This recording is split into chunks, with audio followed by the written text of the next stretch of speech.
What you're about to experience is one man's quest to see beyond the tumultuous period we're in and to envision what lies just beyond our grasp, yet well within our reach. Welcome to Larry Rifkin's America Trends, where the future has arrived, and it's just in time.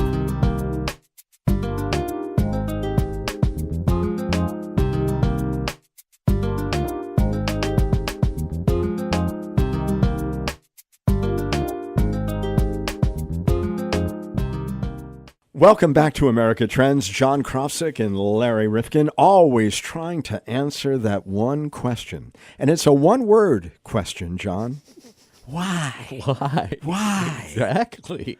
It reminds me of the movie Goodbye Columbus when Uncle Morty said, "Why do I have more talent in my pinky than my brother? And he made it and I didn't." I can answer that now, listening to the podcast, because he had grit. Oh, see, John's always going back into our inventory. And, of course, Angela Duckworth, one of the great podcasts that we had this year. And she actually inaugurated our podcast with a show that we did on radio that we brought to the podcast. Absolutely. And then we got updated. Well, we have another book called Answering Why, Unleashing Passion, Purpose, and Performance in Younger Generations. And John, you and I are always trying to figure out what makes the younger generations. Now, there are many different ones now.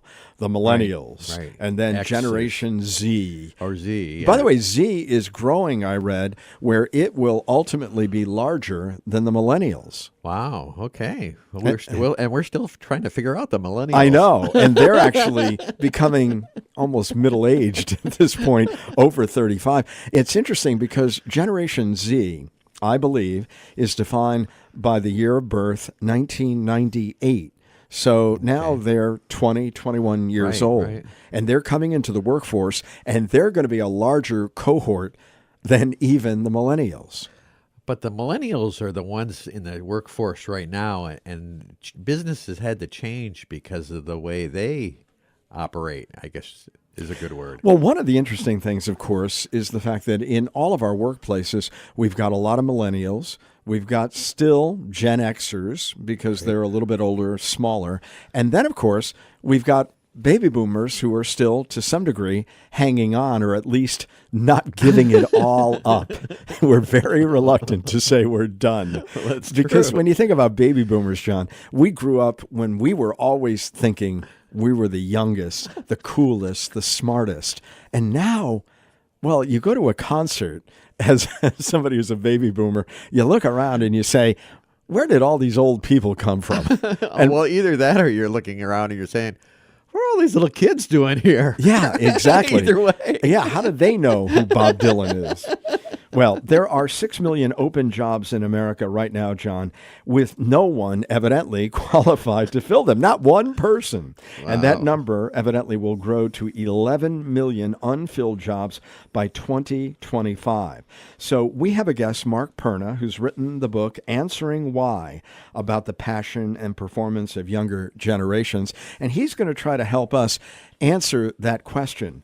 Why is there this skills gap, and what can we do about it? And it's really an important question. It really is. It's a very important question because we need employment, and if there's jobs going unfilled, I mean, that's a big problem. And, of course, we've had other guests telling us that the jobs of the future just are so different than the jobs of the past. There are new definitions, new workloads that are available, but who's got the skills to fill them if, in fact, you're not trained in some very technical areas these days? Well, let's get him on and listen to this. All right, Mark Perna joining us right now on America Trends. On the line with us is Mark Perna, and he's written a book called Answering Why.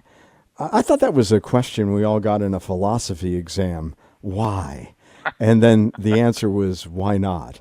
Well, Mark, I heard the same thing. Yeah, what are you trying to answer? Because you talk about unleashing passion, purpose, and performance. Boy, that's quite an alliteration in younger generations. So this book, why the importance, and what are you trying to respond to?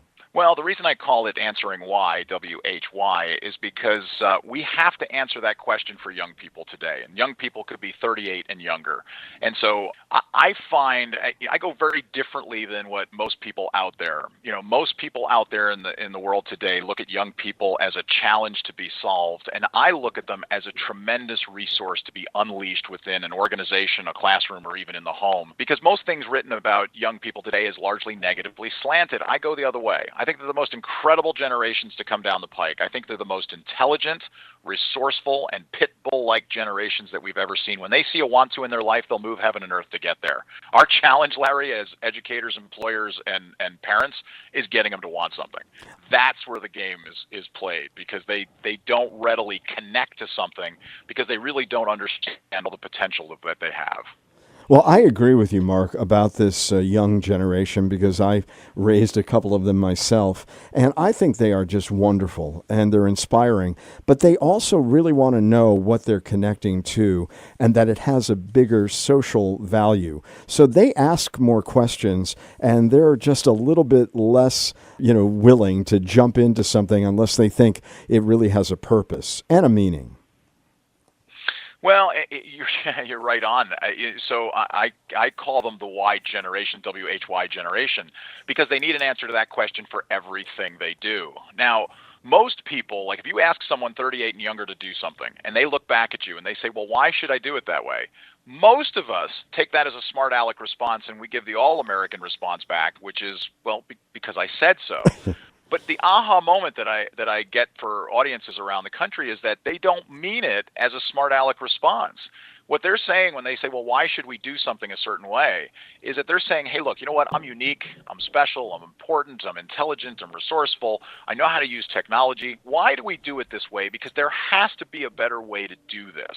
And yet we cut their knees out from underneath them and don't give them an opportunity to try in many cases. And so I think they're remarkable. Half of the people that work for me are millennials, and they're the best employees I have by far. They're the hardest working, most focused. They work nights, weekends, holidays. They understand where we're going and the vision of what we're trying to accomplish in education and workforce development, and they're all in.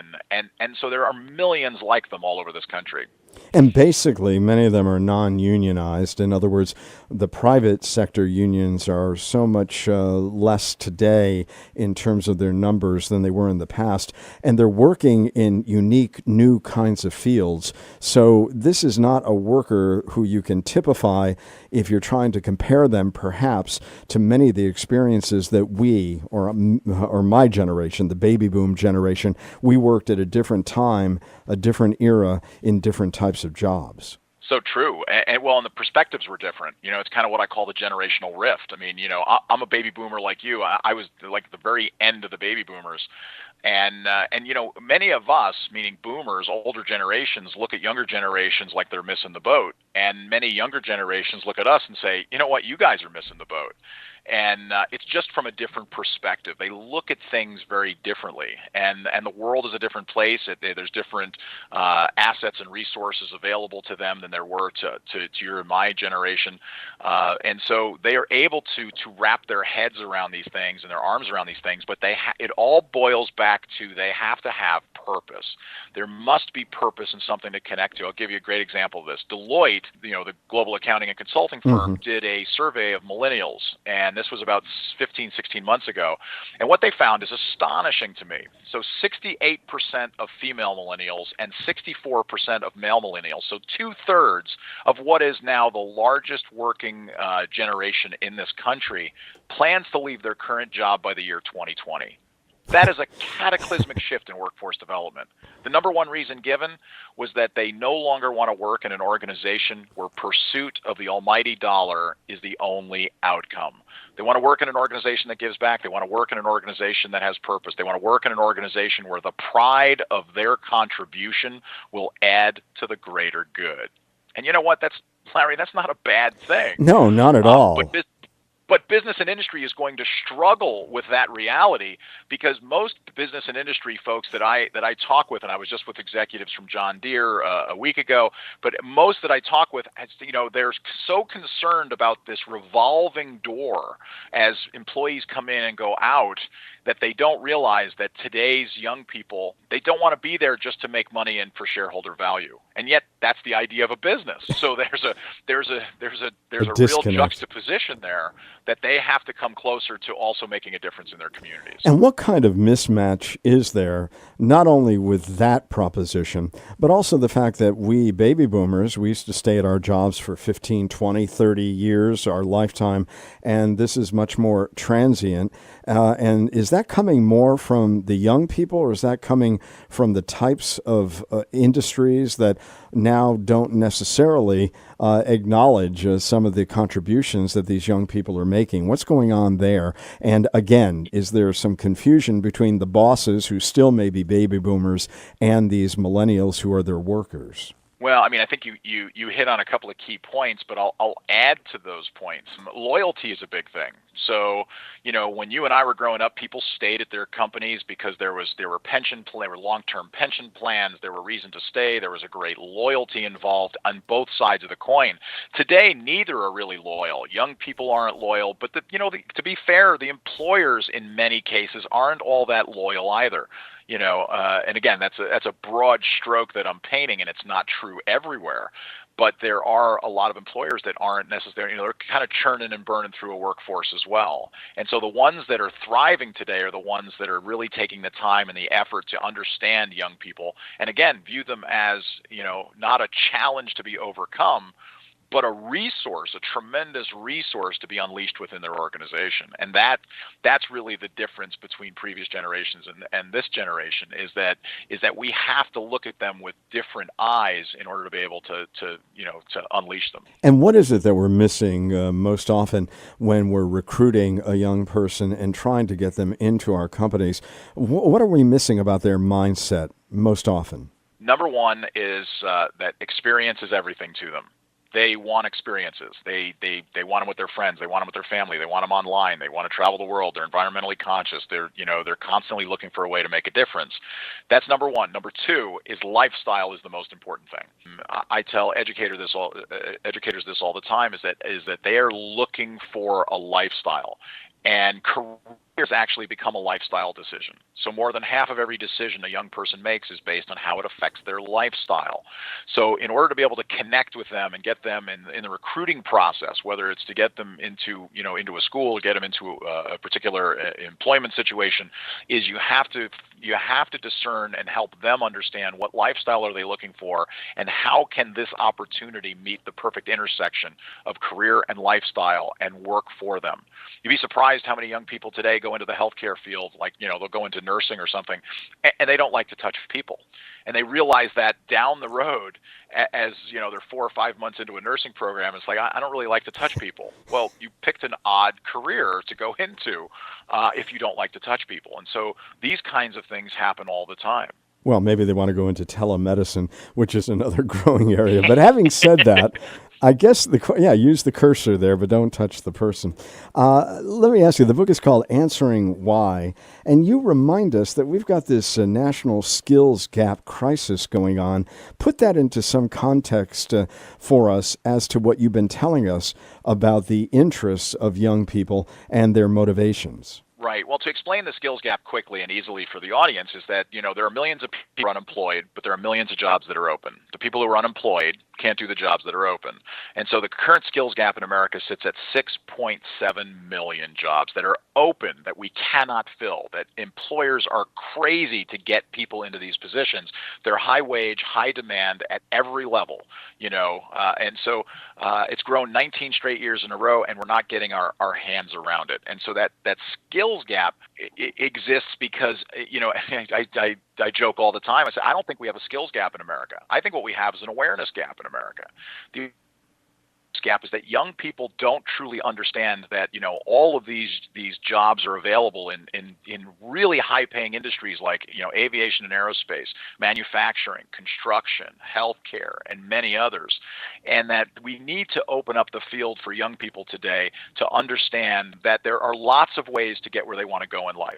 And if we can close the awareness gap, the skills gap will take care of itself. But everybody believes that they have to go to college. And of course, a liberal arts degree is a good thing in terms of the whole person. What does it mean in the job field search these days? It doesn't mean very much. Employers are not, at least the ones that I talk to, they're seeing a real deficiency in some of the, 4-year degreed or even master degreed individuals that they bring into their organization, because they're coming in without, those professional and soft skills that we spoke about earlier, and they're not able to really compete in the workforce. And so I'm a big fan. Let me put it on the top. I'm a big fan of a 4-year degree and beyond. And I think for those students and young people that want to go off to a 4-year degree, I think they need to make sure that they go with passion, they go with purpose, but they need to make sure that they get it done, because there's far too many young people today that aren't completing a 4-year degree, and yet they're carrying the debt load associated with having tried to get one. And so there's lots of on-ramps into life and into lifestyle. And you don't just need to get a 4-year degree. Maybe what you want to do in life requires a 2-year associate's degree. Maybe it requires a certification or an advanced certification or completing an apprenticeship. There's or a licensure. There's lots of ways to get where people want to go. They just have to determine where is it they want to go. They need to do a little bit of career exploration in younger ages so that they can at least determine a potential pathway, so that they're going with passion, purpose, and invest wisely in whatever education they get. It's kind of what I call it, education with purpose. They need to go with purpose. What about counselors in high school? Because you say there's an awareness gap. Today's students simply don't know about the multitude of careers and education paths. Are these counselors still pushing everybody into that 4-year program? Yeah, to a large extent, that's what we're doing in this country. Is that we are still trying to push everyone through one lens, which is to get them to a 4-year degree and beyond.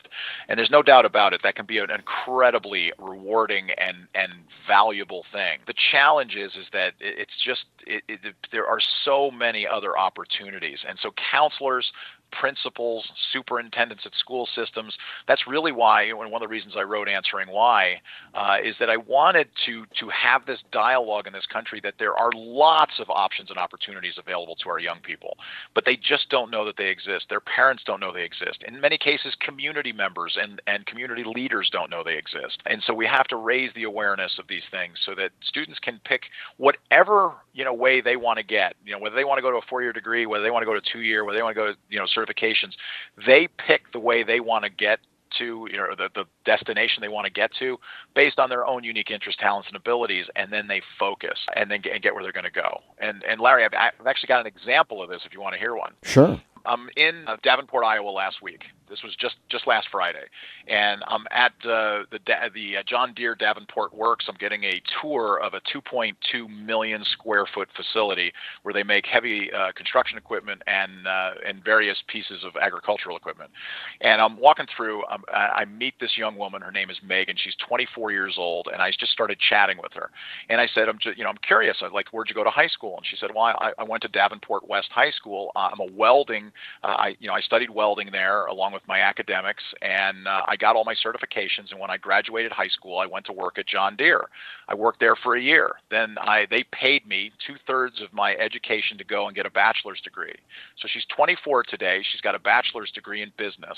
She also has welding certifications, precision machinist, and she's also understands the whole painting operation at this particular production facility. She's now in the process of going from a hourly worker to a salaried worker into management, and she's got no college debt.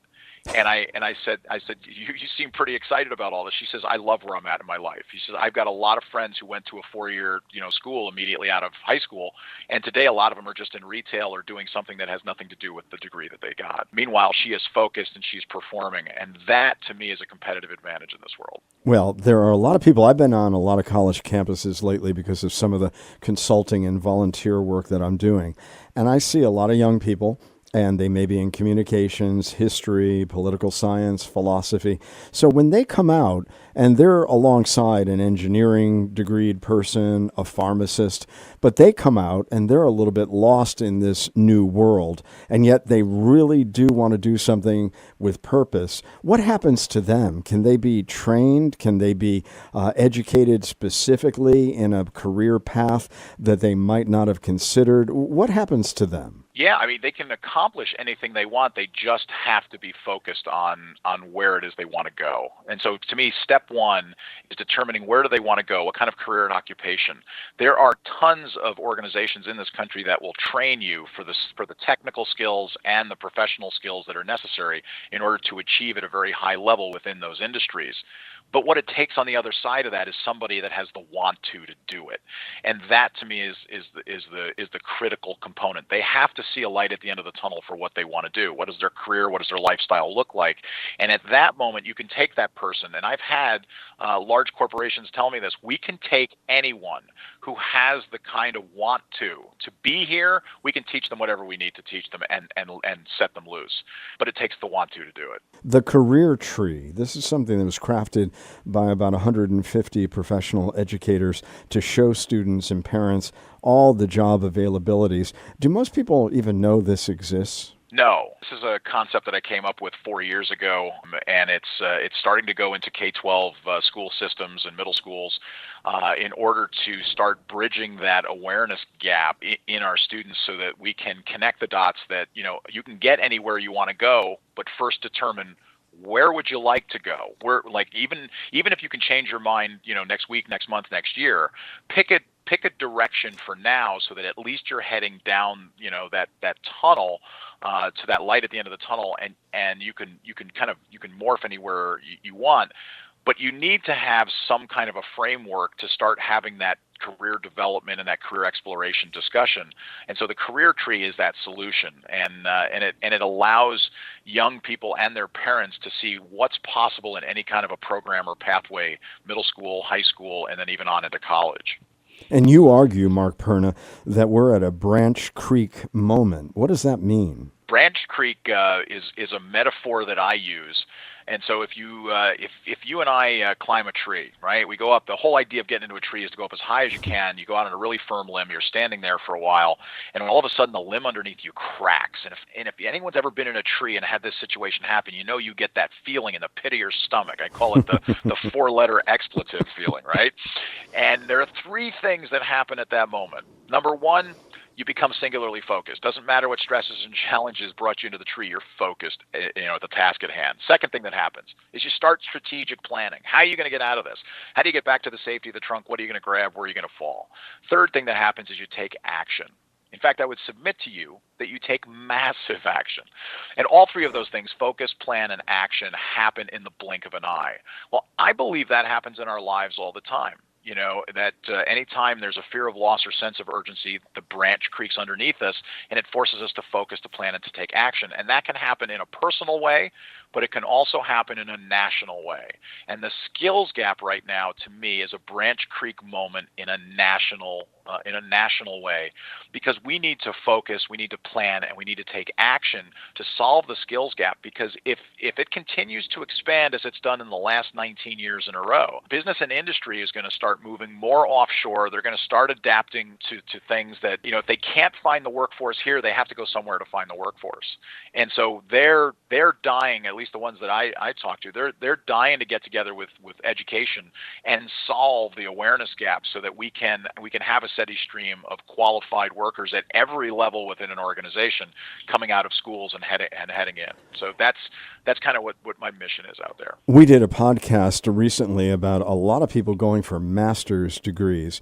And a lot of that, I think, is based on the fact that we had a lot of dislocation after the 2008 financial crisis. So people said, well, True. While I'm on the sidelines, let me go get another degree. Maybe that sets me apart. But you observe that across these various industries that you talk about, there's this 1 to 2 to 7 ratio. Explain what that means, and it starts with the master's degree. Well, we were always told, Larry, growing up, weren't we, that the more education you get, the more money that you make. And that's not necessarily true. It's not necessarily untrue, but it's not necessarily true either. And so the 127 is simply this: that for every one career or occupation that requires a master's degree, there are two that require a 4-year degree. And there's 7 other positions that require either an advanced certification, an associate's degree, or an apprenticeship or licensure or something like that. So in our economy, the 127, if you really truly understand the 2 in the 127, that's how many people are needed with a 4-year degree. And yet, aren't we trying in this country to get every young person to go to college and get a 4-year degree? But if our economy only supports 2 out of the 127, then we clearly are missing the boat, and this is why the tremendous skills gap exists. It seems as if in Europe, particularly I've read in England, where they start to track kids at a much younger age and move them toward a more vocational pursuit or a more liberal arts and graduate degree pursuit. And you say that we need to start in middle school here in America. We don't seem to start career education in middle school, do we? We don't. But the places that do are the ones that are thriving. Because if you can help students understand in the 6th, 7th, and 8th grade that what it takes to create a competitive advantage in your life. A competitive advantage doesn't come from your mom and dad or helicopter or lawnmower parents who are kind of mowing down all the obstacles in your out of your way. What it comes from is understanding key traits. What kind of academic knowledge am I going to need to do the kinds of things that I want to do in my life? What kind of professional skills? What kind of experiences? What kind of passion will I need to develop? All of these things can be taught in 6th, 7th, and 8th grade so that students actually leave middle school and head into high school with some kind of purpose. They don't have to have their life figured out. They don't have to have the end goal, solid. But they at least have to have an inkling of where a competitive advantage goes in your life.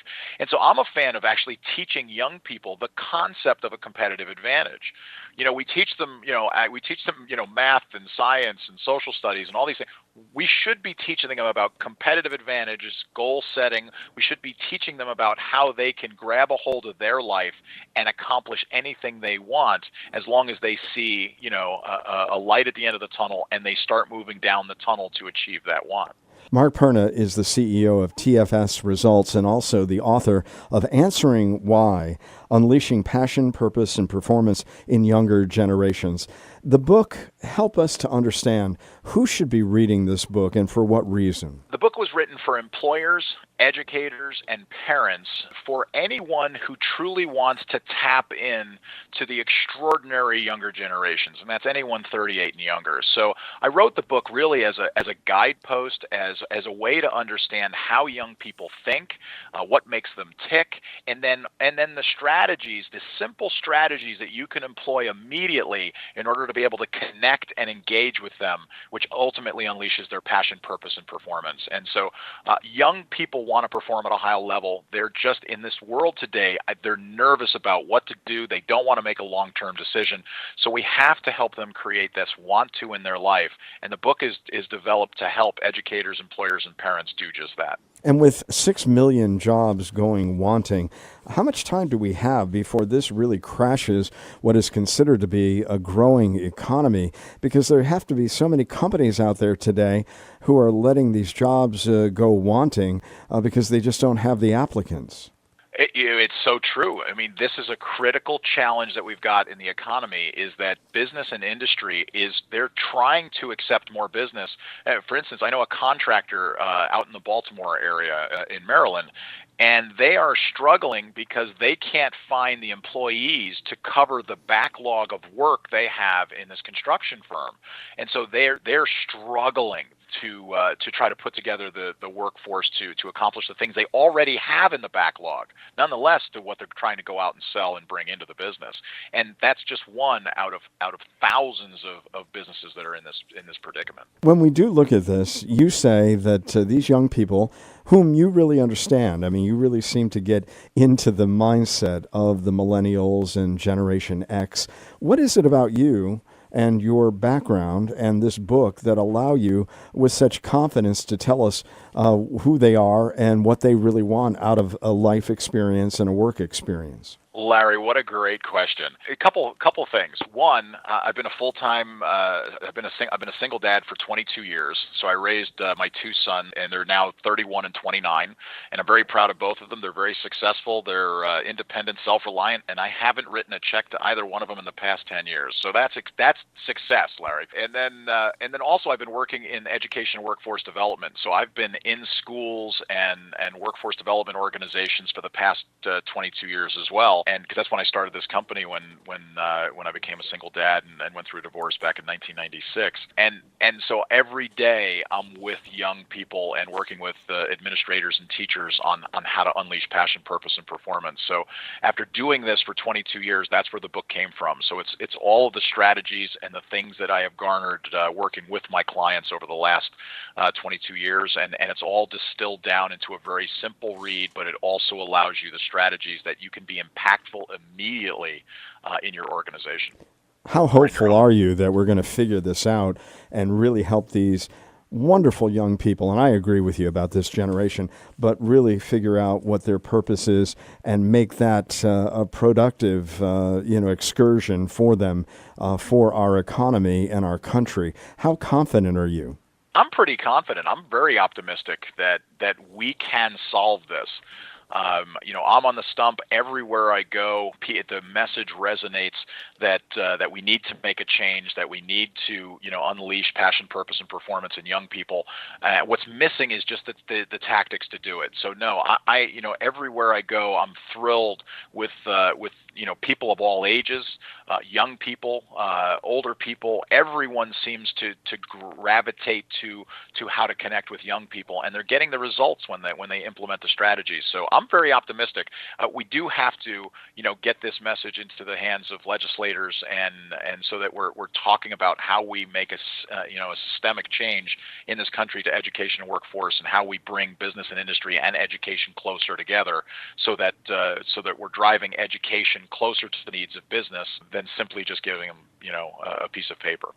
And I'd like just for you to perhaps give us a little off the beaten path glimpse into one of these career paths that most people don't even know is available to young people. For example, here in the state of Connecticut, from which we produce this podcast, there's an advanced manufacturing program in a number of our community colleges, and you can get a certificate and move on quickly through an apprenticeship program and the like.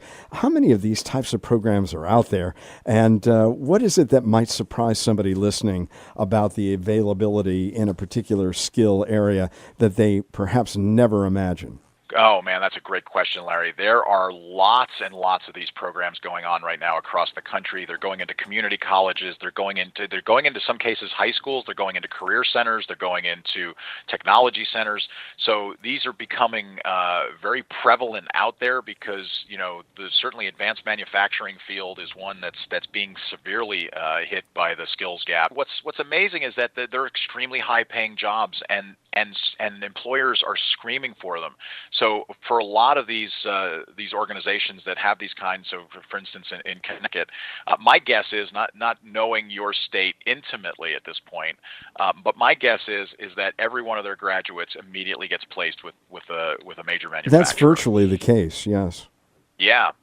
And it's going on everywhere, and that's become a wonderful pipeline into those kinds of careers and occupations. So it's things like that are starting to come around. That's part of why I'm feeling much more optimistic.